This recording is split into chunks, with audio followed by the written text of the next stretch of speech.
Hai, hello, salam sejahtera Malaysia. Selamat datang ke channel Fels Lifestyle. Terima kasih kerana terus setia dan terus bersama di dalam channel ini. Tuan-tuan dan puan yang saya amat hormati, setelah beberapa siri, beberapa cerita dan episod berkaitan dengan rasuah di negara ini, antara beberapa kepimpinan politik yang kita memang tahu mempunyai jawatan dalam parti, bahkan pernah menjadi Perdana Menteri, pun terlibat dengan rasuah, terlibat dengan kes mahkamah. Akhirnya sekali lagi, setelah bersatu, Presiden Bersatu Muhyiddin Yassin yang terlibat dengan ataupun terpalit dengan kes rasuah, terkini satu keputusan pada 15 April, ini terbaru, di mana timbalan Ketua Penerangan Bersatu ditahan atas dakwaan rasuah. Saudara-saudara, saya sebagai rakyat Malaysia, siapapun juga yang terlibat dengan rasuah, melakukan rasuah, tidak kiralah Datuk kah, YB kah, siapa sajalah yang memegang jawatan Presiden kah, Ketua Menteri kah, Menteri Besar kah, patut ditangkap, patut dikenakan tindakan undang-undang. Dalam kenyataan ini, SPRM menahan timbalan Ketua Penerangan Bersatu Muhammad Ali Muhammad berhubung dakwaan rasuah. Menurut peguamnya Rafiq Rashid Ali, yang merupakan bekas adun, ditahan pada pukul 6.30 petang ketika SPRM menyerbu rumahnya di Tangga Batu di Melaka. Maknanya ada satu lagi serbuan berlaku.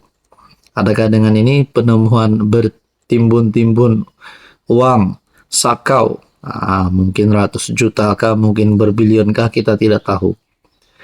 SPRM turut mengambil keterangan daripada isteri dan anak-anaknya di pejabatnya di Melaka, dan mereka dibebaskan kira-kira pada pukul 9 malam semalam. Setakat ini kami hanya dimaklumkan yang dia ditahan di bawah Seksyen 16 Akta SPRM berhubung dakwaan rasuah. Kami belum mendapat maklumat penuh berhubung dakwaan. Kami menjangkakan pegawai penyiasat akan memaklumkannya nanti. Dia berkata Ali dibawa ke mahkamah untuk permohonan reman.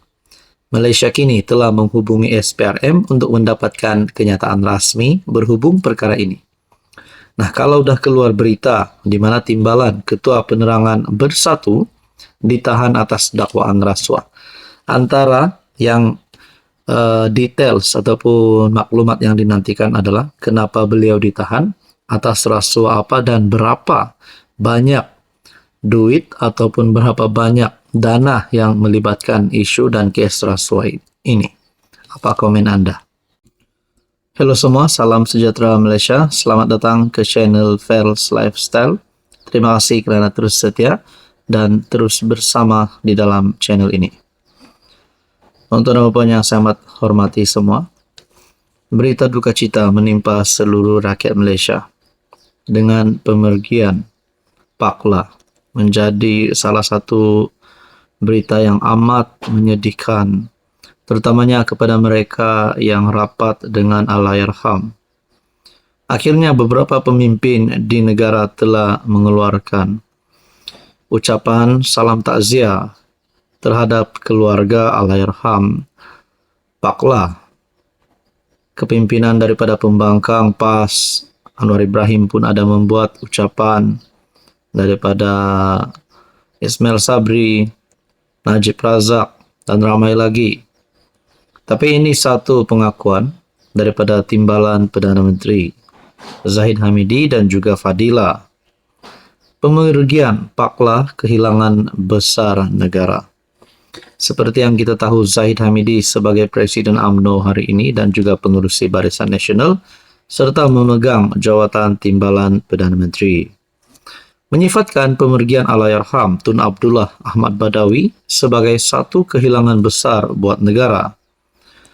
Merakamkan ucapan takziah kepada seluruh keluarga Perdana Menteri kelima itu, Ahmad Zahid berkata, Pemergian Pakla pastinya akan dikenang sebagai seorang negarawan berjiwa luhur, tenang dalam kepimpinan, dan sentiasa meletakkan kepentingan rakyat sebagai keutamaan.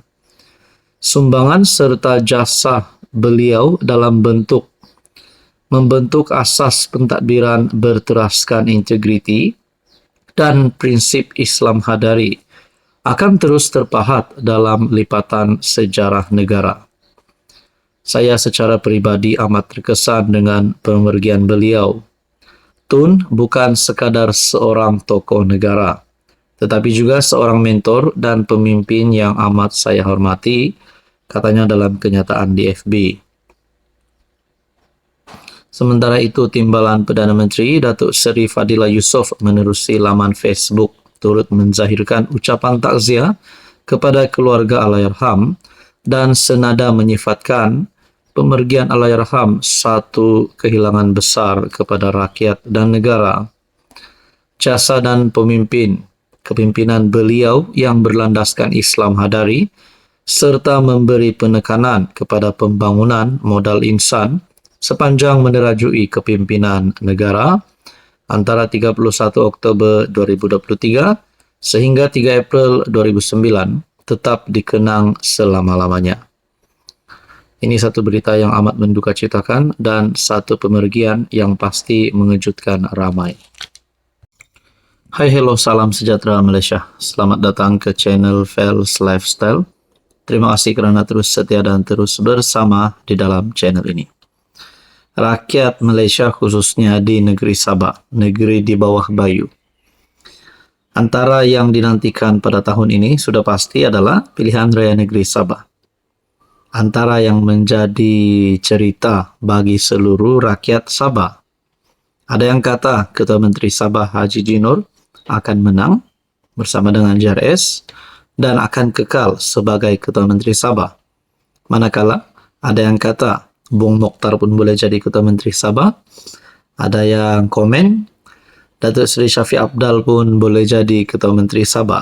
Jeffrey Kitingan, beberapa nama disebut. Tapi ini adalah beberapa nama yang top list di dalam channel ini melalui ruangan komen, melalui pandangan dan komen yang saya terima daripada netizen dan juga subscriber ataupun viewers di dalam channel ini. Nah, saudara-saudara, bagi mendepani pilihan raya negeri Sabah pada tahun ini, PRN ke-17. Akhirnya, antara calon-calon yang disebut, yang saya sebut sebentar tadi, Bung Mokhtar, dengan kenyataan terbaru. Saya lihat daripada FB page Sabah Info, Bung Mokhtar umum UMNO Pakatan Harapan bergabung hadapi PRN Sabah. Saudara-saudara, untuk pengetahuan Anda, bagi pihak persekutuan, bagi peringkat persekutuan, Pakatan Harapan, UMNO adalah kerajaan. Manakala bagi kerajaan negeri pula, Pakatan Harapan dan UMNO pun akan bergabung di dalam PRN. Nah, sudah diputuskan, sudah diumumkan oleh Ketua Perhubungan UMNO Sabah sendiri, Bung Mokhtar. Jadi persoalan yang timbul di dalam fikiran saya adalah bagi persekutuan, JRS menyokong Anwar Ibrahim sebagai Perdana Menteri dan juga bersama-sama di dalam kerajaan PHBN. Manakala di kerajaan negeri pula, manakala di kerajaan negeri, JRS dan UMNO adalah parti yang berlawan. Nah, inilah menjadi pertanyaan saya. Bagaimana PH Sabah dan UMNO Sabah akan bergabung, sedangkan JRS pula akan berlawan dengan mereka. Sedangkan di dalam pihak persekutuan, JRS dan PH adalah dalam satu bersama-sama di dalam kerajaan perpaduan. Nah, mungkinkah ini boleh menjadi salah satu sebab untuk JRS tidak menyokong Anwar Ibrahim sebagai Perdana Menteri? Kerana Anwar Ibrahim selaku pengerusi Pakatan Harapan, sudah pasti beliau juga terlibat dengan kepimpinan Pakatan Harapan di negeri Sabah. Nah, itu hanya menjadi pertanyaan sahaja. Menurut Anda, adakah JRS akan U-turn menarik sokongan terhadap Anwar Ibrahim dengan keputusan UMNO Sabah, di mana UMNO PH akan bergabung hadapi pilihan raya negeri Sabah, menurut Bung Mokhtar. Saudara-saudara yang saya hormati, apa komen Anda?